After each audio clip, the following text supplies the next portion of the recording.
This part work has been supplied to me free of charge from Fanhome.com. I'd like to please pop along to their website and see all of the other build-up part works that they have to offer, as well as other collections of collectible things.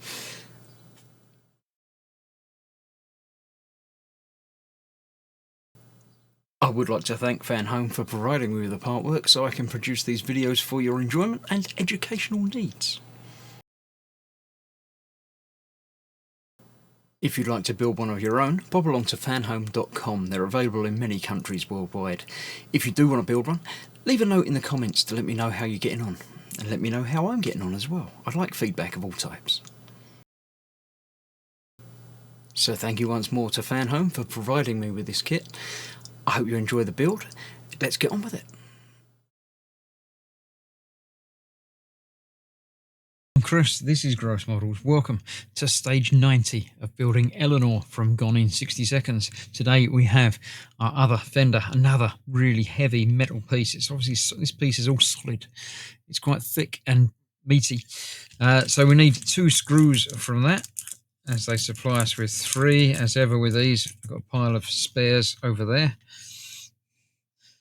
Get one of those ready to go, and to go onto the bit that we did last time, the other front side.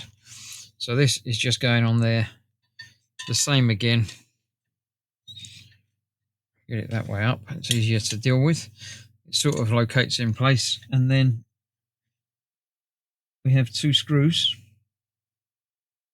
I can find the screw hole there. Now it's dark in there. Let's try again upright. There we go.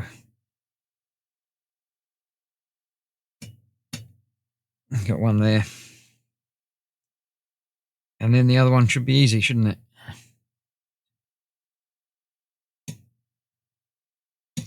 There we go. That's that. I'll tighten those up and we'll be away. And that is the last in this month's delivery. Apart from all the electronics doing in the first issue, not much to be done in this one. But although there's not much to be done, it was obviously a very heavy package, because both of these parts are substantial. Get that tight, and that should hold it nice and square. There you go. Yep. A little bit of wobble there. I'll get that tightened up a little bit more in a moment. But that's it for now. That will do us. I was going to say it's got a dent there, but it hasn't. It's just the way the finish is on this shape piece and curvedness. So that is that. Another issue done. Another stage done. As I say, I do have the next pack ready to go. So I'll see you for that in a couple of days when we start with the main body piece, attaching that to this. So thanks for watching. Stay safe, and I'll see you soon. Bye-bye for now.